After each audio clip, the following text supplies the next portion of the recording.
The 3 a.m. is just the waking time. You gotta get situated there. So the talk titled it "Built-in Superheroes." I was trying to think about I don't know, like a topic for this conference, and it turns out this kind of marks like the 20-year anniversary of me using Python. And I've been thinking about, like how do I use it over the years, or like what have I used it for, or what do I get out of it? And one of the I think the major use of Python for me is as like a personal productivity tool. So it's a little bit of background. Actually, it was a little weird this morning in the Keynote talk. There was this slide talking about the scaling of these like particle codes on supercomputers. I don't know whether anybody remembered that talk. I got started in Python as one of the data points on that graph. I actually was working on molecular dynamics in a physics group doing particle codes on supercomputers back in sort of 1996. And one of the things about that work is that we were dealing with big data at the time, and we were doing supercomputing code.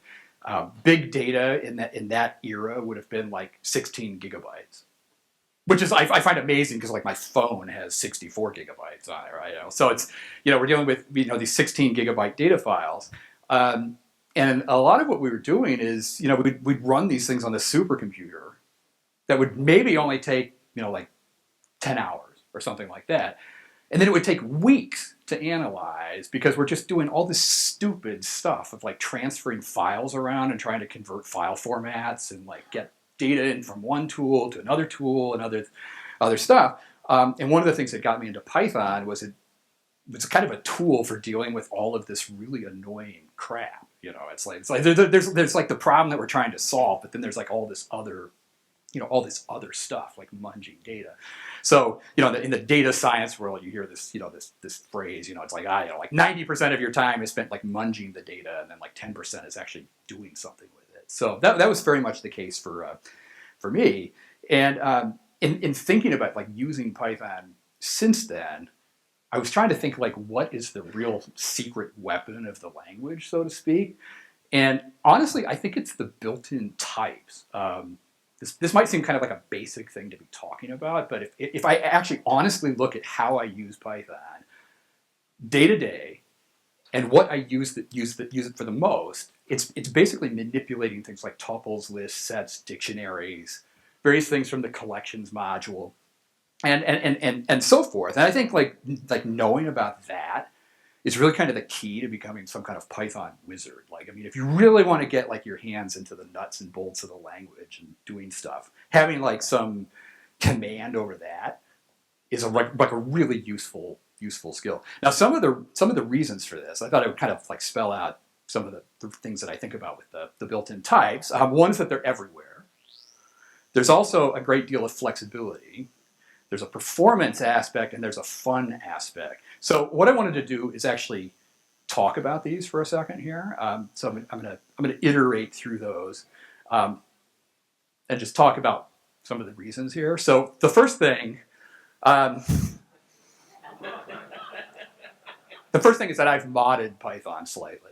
Okay, so the first thing is just like the fact that the built-in types are everywhere. Like if you hate Python packaging, the built-in types are for you, basically. I mean, those are available in like all versions of Python, all operating systems, all distributions. You don't need to install anything.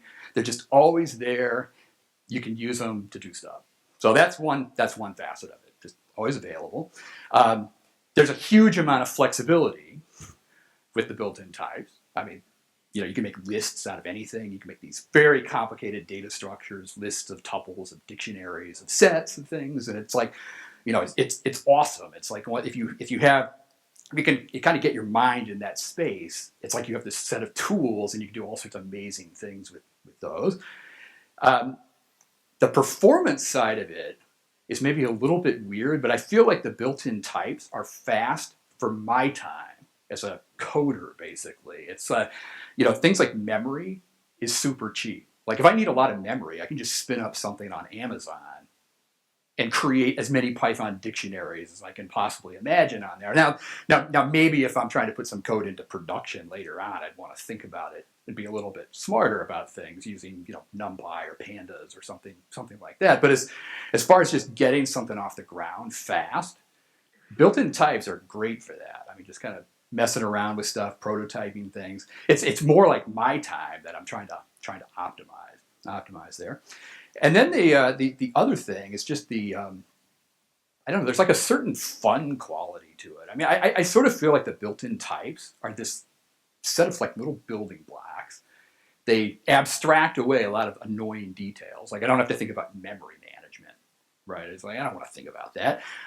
They don't completely solve the problem usually that I'm trying to do. I mean, it's not like a just like a turnkey thing where it's like I plug in my data and it just magically solves the problem, which actually means you have to think a little bit about what you're doing. And for me, that's actually what makes programming fun, is to actually still have to think about stuff. It's like, oh, how am I going to solve this problem? I think if I didn't have that, I would just give up programming. It's like, there's got to be like a fun quality to it. There's also a certain reward for cleverness, which is a little bit of a dangerous thing. So I'm thinking about the rant about physics code that somebody gave earlier. I got started coding with physicists, right? There's like this clever physics code, and like people start running out of the room. There's this cleverness thing. Okay, maybe that's not what you want to do if you're writing like production code for like a big team or something like that. But if you're just coding like as a personal productivity kind of thing, you can often be rewarded by clever tricks and so forth. So what I wanted to do in the talk is actually maybe just do a few things, kind of review the built-in types, and then do kind of a fun sort of data hacking project, if you will, that will be appropriate for after lunch. You'll see why in a second here. So just a review of what's available. Essentially, the built-in types that you work with. You have tuples. Essentially what a tuple is, it's like a row out of a database. That's how I commonly use it. So like if I were to make like a record or something or a row, I would say, like I could have like a tuple that has different elements in it, maybe like a street address, something like that. Usually what you're talking about with a tuple is it's like a row out of a table, a CSV file, something like that.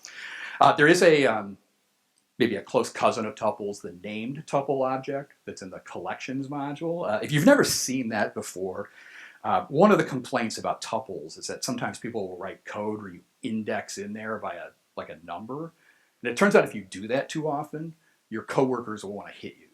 Like, no, I mean, it's because like writing code that has all these hard-coded indices in there are really kind of awful. So one of the things that you can do is pull in this like named tuple object and sort of declare like a structure of some kind. It looks a little weird, but you can, assuming that I can type this thing here.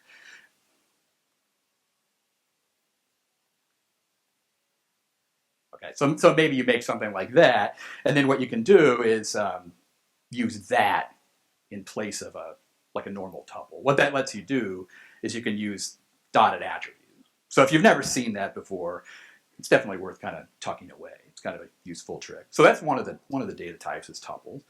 Another data type is Python's list object. Okay, so this is essentially the built-in version of an array, if you will. I mean, it's list of items. The main use of it is enforcing order.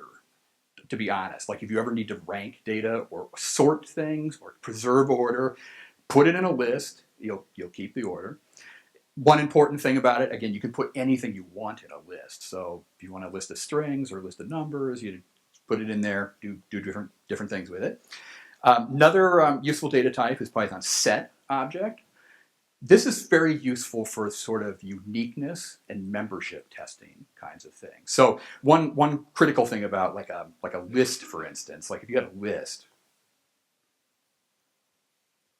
I don't know, let's put some names in there. If you had any kind of duplicate in a list, it just stores everything that you give it. So if you have more than one thing with the same value, list will capture that. If you make a set instead, you're going to drop all the duplicates out. So you get just the unique items. So it's a very, very common thing with sets to do things like duplicate elimination, membership testing, and so forth. Python's dictionary object, very useful for making like indices and mapping between things. So if you need to do things like lookup tables or anything like that, dictionary is extremely useful for that. Essentially what you're doing with a dictionary is mapping keys to values. Maybe you have a list of things like stock names versus stock prices or something. What a dictionary will let you do is do quick lookups on that. Like you can say, give me the price of Acme or something. And then you can add and delete things from dictionary. Some other data types that come into play. Again, this is kind of a quick review. There are some things in the collections module, like counter objects are pretty interesting, and default dictionary objects are pretty interesting. So little review on that. Essentially what a counter is it's a dictionary that's meant for tabulation. Just to see some examples on that, if I were to say C is a counter of X, Y, Z, Z, Y, for instance, what that's going to do is build a dictionary that counts up the letters that you just gave it. Okay, so it's like, 2Z, Y2, X1. You can essentially use this to sort of tabulate more information later on. So it's like a dictionary where you can, add counts and just sort of keep track of those. We're going to do some examples of that a little bit later. Default dictionary. This is sort of kind of an interesting object to work with if you haven't seen it before. But what I tend to use it for a lot is making dictionaries that express a one-to-many relationship, where you have to group, like doing grouping of data or some kind of one-to-many kind of thing. The way that this works is you make a default dict, and then you specify what the initial contents are going to be, like a list or a set or something. And then what this lets you do is you can combine dictionary insertions with things like list append.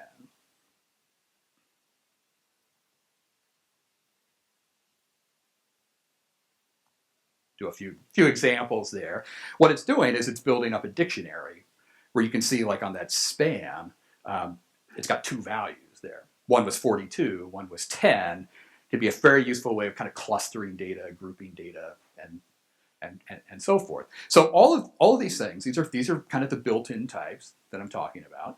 And again, I would say these are like the bulk of a lot of day-to-day coding for me. It's like maybe from PyCon I get a reputation where people think, oh, Dave's just sitting in this, what did you call it, evil lair or something? Diabolical layer. I'm just sitting in the layer, just doing like meta classes or something. It's like, I'm really sorry to dash your view of me, but like by 90% of my day is spent doing things like database queries with like lists and stuff. I mean, it's not that. It's not like meta class. Yeah. My modded interpreter. Yeah. So all right. So that's what we're starting with. Now there are some other kind of basic powers that kind of enter the picture here. You don't ask about the modded interpreter. So there's a lot of things that go on with the for loop. This is a very common way of iterating over data, is to do like a for loop on it. There are some things like enumerate and zip that you might see. There are some reduction functions like sum, min and max, any, all, and so forth. Actually, on the subject of these reductions, I find it really interesting that Python has never had stats functions as part of the standard library until really recently. I think, I don't think there was a function in the whole standard library to do a mean or an average until Python 3.4. Maybe 3.3, but like 3.4. And I find that kind of amazing because Python has been used for science for like 20 years. So like, it's like a total mystery, like why it would be missing. But there is a statistics module that has some other things in there as well. There are some more advanced powers that we'll get into. I would say the superpowers of the built-in types are when you get into things like list comprehensions, set comprehensions, and dictionary comprehensions.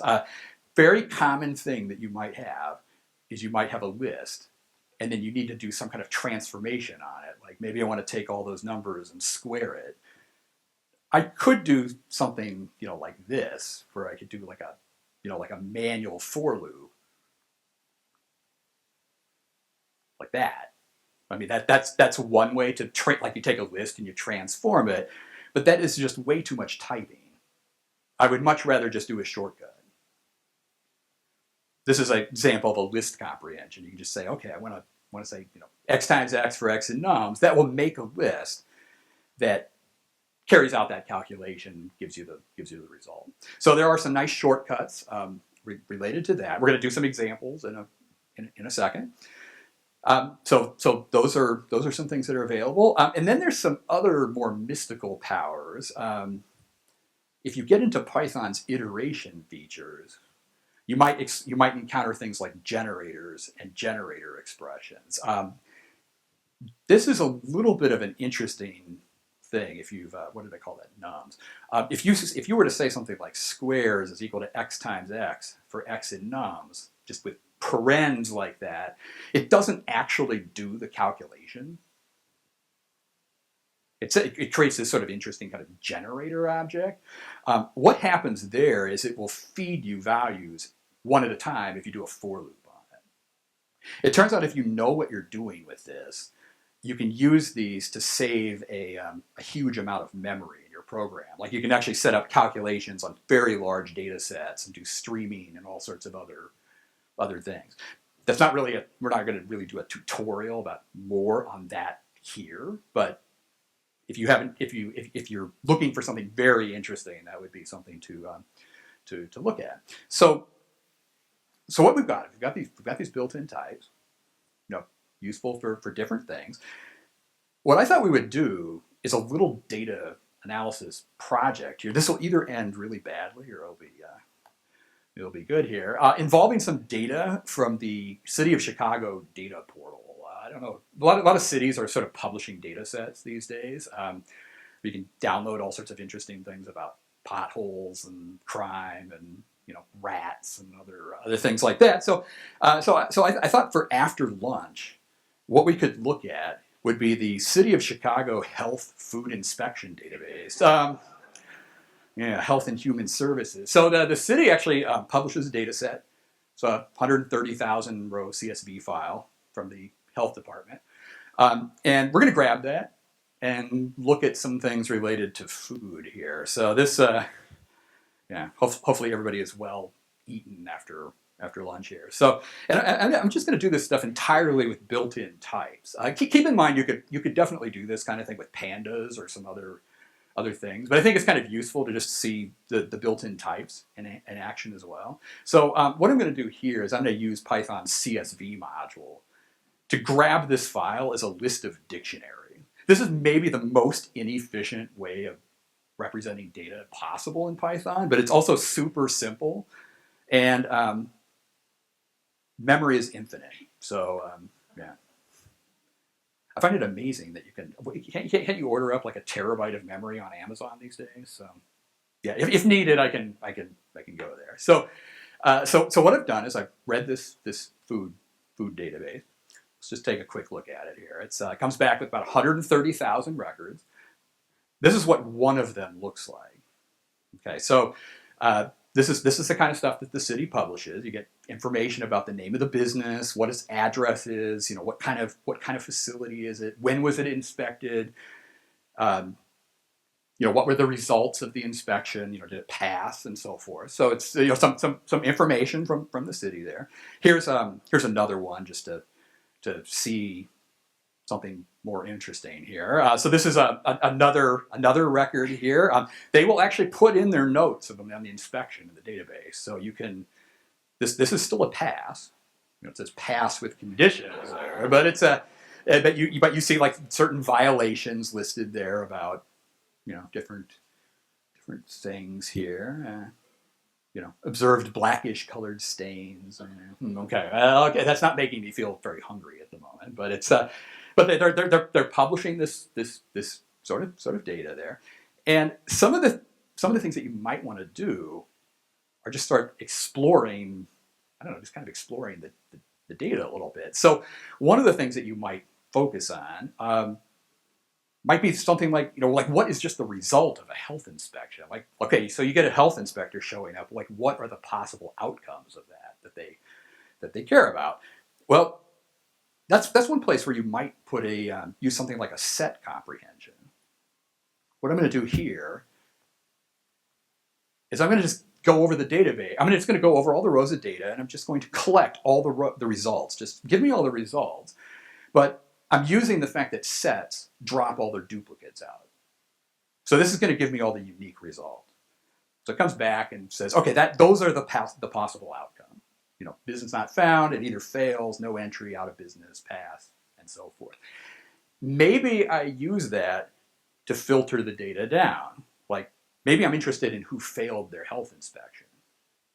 So I could use something like a list comprehension. I could say, well, why don't you give me all the rows for row in food if the results are equal to fail.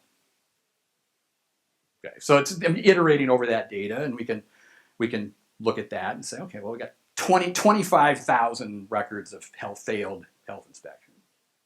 Let's take a look at one of them just so we can see what it looks like here. So this is what a failed inspection looks like. I mean, you get the business name, fails. Again, we get this list of violations there that are sort of telling us what is wrong or what happened with their inspection there.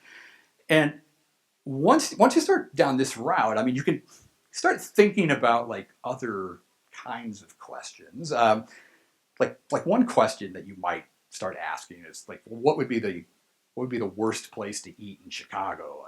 I mean, these are questions that you often don't want to know the answer to, maybe. But so what what you could do is you could do something like, I don't know, you could make a counter object and say, okay, I'm going to make a counter out of maybe the doing business of name for row and fail, and just tabulate that, and then we could take a look at that and say, well, okay, maybe like give me the top 5. Okay, so Subway, Dunkin' Donuts, McDonald's. Now to be fair, I'm not here to like diss on Subway or McDonald's. I had McDonald's yesterday. Okay, these are the reason that they have the most failures is that they have the most locations. Okay, I mean, there's not like one Subway in Chicago, right? I mean, okay, so there's a lot of locations there. The other thing that is really interesting about this result is just how in the hell do you spell McDonald's? Okay, you're actually. I mean, this is a common problem. Somebody at lunch was asking about data munging. It's like, oh, you got to munge data to get it into the format, and it's all of a sudden we've got this problem of like, well, what is the canonical spelling of McDonald's in the database? So you start thinking about these problems of like, can I clean up the data? Or do I need to do something with it? Actually, it's a little bit worse than that, because if you go to if I expand that out a little bit, I don't know, let's go to the top 15, you actually find that there's like another McDonald's down here with 20, like with the lowercase c. So we've got like McDonald's without the apostrophe, McDonald's with the lowercase. It's like, ugh. Oh, and then you even see like Subway. There's like a Subway with different capitalization. It's like, you got to clean up the data. We can do that. I'm going to do this might shatter your head a little bit. I'm going to do a cleaning step here where I'm going to do a list comprehension where I'm going to take the row exactly as it is, but then I'm going to rewrite the doing business name. And I'm going to do some hacks on it. One of the things I'm going to do is replace the single quote with an empty string. And then I'm going to uppercase it.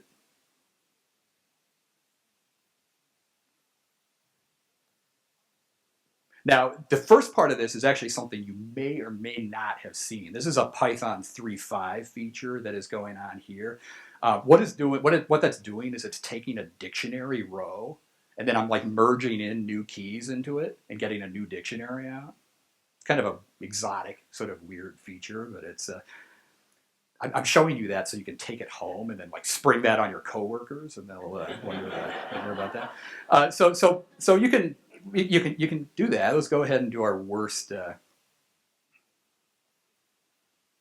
worst thing here, and see if we get a different result here. Okay, so it got cleaned up a little bit. I mean, we have a few more Subways and McDonald's kind of went up a little bit. We're still not totally out of the woods, I have to admit. Like this data cleaning stuff. What about McDonald's with a space down at the bottom here? I'm not going to fix that in a talk, but it's like it gives you kind of the idea, though. You get these real world data sets, and then it's like, oh god, it's like, how, like, they're not spelling it correctly. There's all sorts of crazy stuff. Actually, on a side note, one of the most interesting talks I ever saw at the Chicago Python user group was somebody giving a talk about deduplicating data sets. It was like insane. Like how do you deduplicate like street addresses or something where there's like subtle spelling variations and all sorts of stuff. And I was like, that's crazy. I mean, it blew my mind at the talk. So this is kind of one thing to start. You can say, okay, well, those are bad places to eat. Maybe a different kind of question. This is kind of a well, one of the things about this is there's lots of different Subways, lots of different McDonald's. Maybe you could do a different kind of tabulation where you actually just want to focus on like the worst street address to go to. Like, you're not so much concerned about the name of the restaurant, but like where's the worst location to go to in Chicago, to find food. So what I'm doing here is a tabulation with counters kind of based on the street address. Let's look at that. Okay, so what I'm doing here is kind of breaking things down into by street address. So this like 11601 West Toohey, 180 failed health code violations. You're like what is going on? What is going on there? Levitt, 500 West Madison. I guess before we go into what that location is, there are some other more exotic things that you can do. Here's something that will kind of blow your mind a little bit. I'm going to make a default dictionary of counters. You're like, what is he doing here? What I'm going to do here is I'm going to tabulate all of the health code failures by year. And I'm just going to look at like that. This is more of like a clustering kind of thing. So what I'm going to do here is I'm going to, I think it's inspection date. I'm going to take the inspection date, last 4 digits of the year, and then I'm going to use the street address, and I'm going to add one to it. We'll see if that works. The idea here is I've taken the data where I can now go to a specific year and ask like what were the worst street addresses in 2015, or what were the worst street addresses in 2014, or the worst street addresses in 2013. Yeah. Okay, so yeah. 2016 isn't looking too good either for this. But by the way, this like default dictive counter stuff, this knowing like the built-in types and how to navigate that, I would say this is like an example of that. I do a lot of this in like day-to-day work where it's like, oh, I need to take some data and cluster it or do something with it.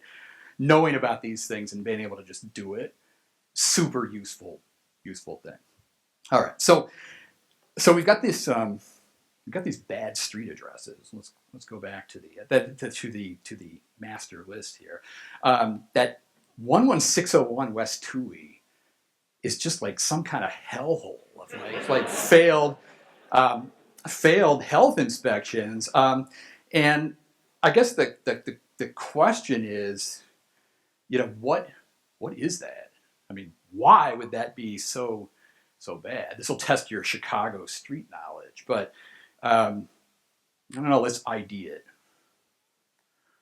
That is O'Hare Airport.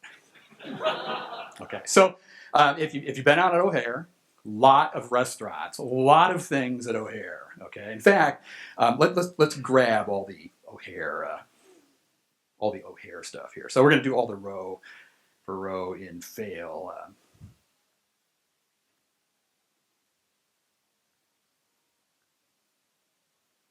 This will give you useful knowledge for leaving town, probably. Okay, so what we're going to do here is, okay, so we have actually we picked up, no, there's probably a spelling mistake somewhere. It was like 180 West Tui, but there's probably an address with like a slightly different spelling in there. We can do a street address to find out, like a set comprehension to find out the difference. So, oh, okay. So there was one that identified like a specific terminal. So, yeah, okay. You can never have data that's too messy there. So, so now what I've got 181 failed health inspections from O'Hare Airport. We could ask questions about, well, just who are these things that are like, what are the businesses that are failing?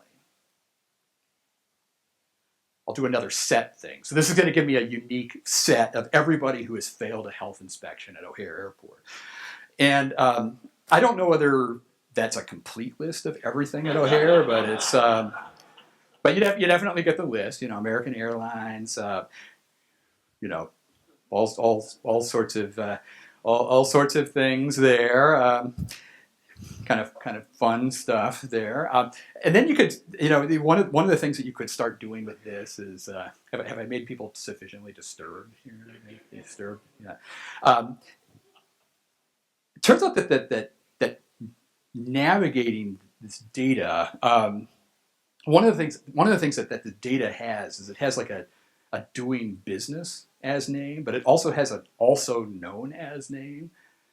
And it turns out that on this also known as name, they actually identify the location in O'Hare, like where this thing is located. So like this is like terminal, yeah, this is probably terminal 3 by gate G3 or something like that. So one of the things that we could do is maybe try to identify like the worst location at O'Hare to eat here. So yeah, let's try this. I'll probably get sued after this talk here. Okay. Okay. So what we're going to do is to do a counter of just like, okay, what is the also known as name for all the rows in O'Hare that have failed here, and then let's do like a most common on that. These are answers that you usually don't want to know the question to. Okay, so so you're starting to break this down. It's like, okay, Macaroni Grill, Terminal 3 by Gate 2, K2. That's the word.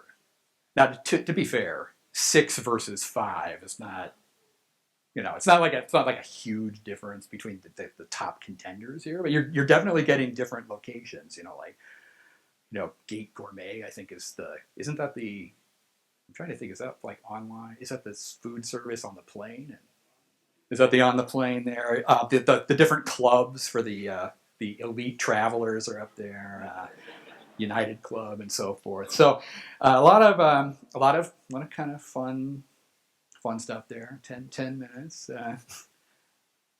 Yeah, fun things. Now some other things with the data. We'll continue to work with this O'Hare data for a second here. One thing that so one of the things that I've done a lot here is just sort of like tabulating data, but one of the things that you might try to do is more like clustering of data to get more information out of it. This is something where these default dictionaries are actually really useful if you want to like collect data. So one of the things that you could do. Well, let me see if I can do this here. What I'm going to do is let's look at the data again. Okay, so this is what one of the records for that looks like. I'm going to make a default dictionary.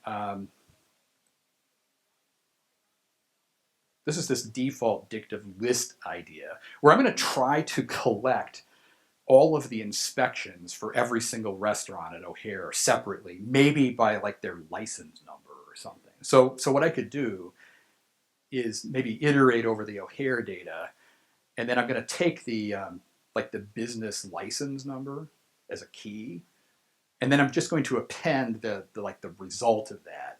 So what's going to happen here is this inspections dictionary is something where I can give it like a license number like 242 8080, and then it will give me all of the records for that failed there. Okay, looks like they only had one failed at that restaurant. If I were to look at the keys of this dictionary, there are the license numbers. I could try different license numbers and get like their inspection date.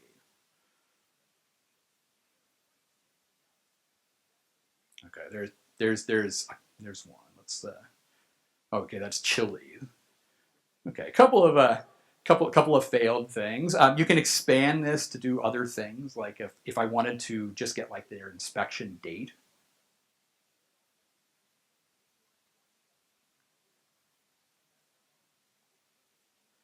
You can do things like that. I mean, I'm sort of saying, okay, give me the inspection date for Rowan inspections on some license data. You're getting like the dates that they failed their health inspections there. Again, you're kind of breaking down data, just kind of exploring it, using the built-in type, doing kind of fun stuff like that. So that's a kind of an example of clustering. Another thing that we might look at. How much time do I have left? Five minutes or something like that. We could give it a go. Like here's another question that you could ask. What is the most common way that a place at O'Hare fails its health inspection? If you look at this violations thing, look at let's look at one of these okay, that's not a good one there. Let's look at O'Hare 1. Okay, so you have this violations text here. That violations text, there's actually some structure to that. You'll notice that the text is basically separated by like vertical bars. There's like different sections, and then it's broken down into like numeric like code violations. It looks like there's some numeric codes, and then there's some comments. One of the things that you might be able to do is take that and decompose it into different things. Like I might be able to take the violations and maybe split it on like the vertical bar like that. That would give me like the different actual like violation parts. And then I might be able to strip out that comments section out of there as well. Just trying to think like how deep of a hole I want to bury myself in here. So if you did that, okay, let me. We're just going to prototype this a little bit here. Okay, so this is kind of giving me the raw violations. Maybe what I could do to clean that up is I will.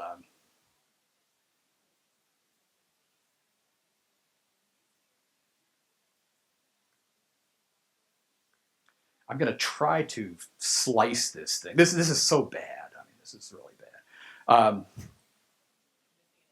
Am I missing an end quote? I am missing an end.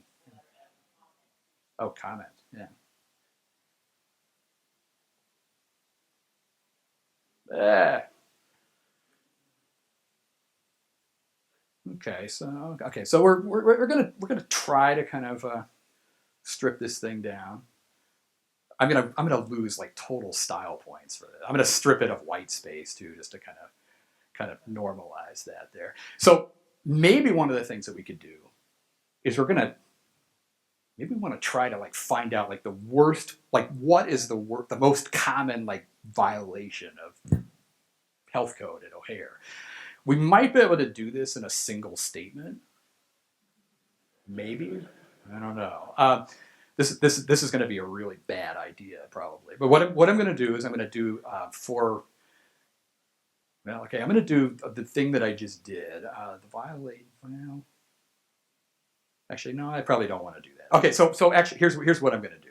I'm going to make a list of all violations. It's going to be row violations. I'm going to split it on that vertical bar. I'm going to go ahead and strip it at the same time of white space.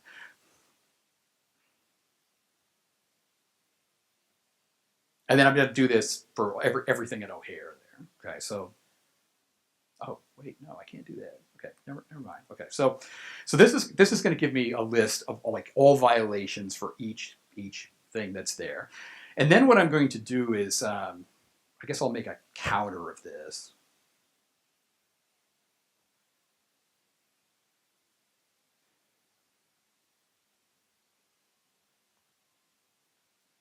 And I'm going to kind of do the same thing that I just did here. I'm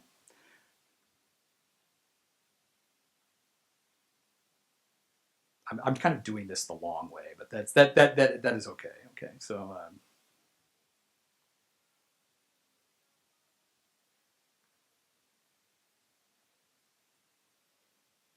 oh wait, no, okay.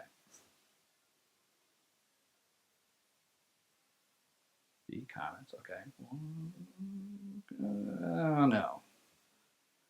Am I missing a brace on that? I am. Okay, there's the fine. And then there's a strip. And then there's like a, yeah, like that. I think so. Yeah, they should be using Notebook. Yeah. Lesson learned on that. Lesson learned on that next time. Okay. So if this worked, and I'm not confident that it did, but it's we'll find out.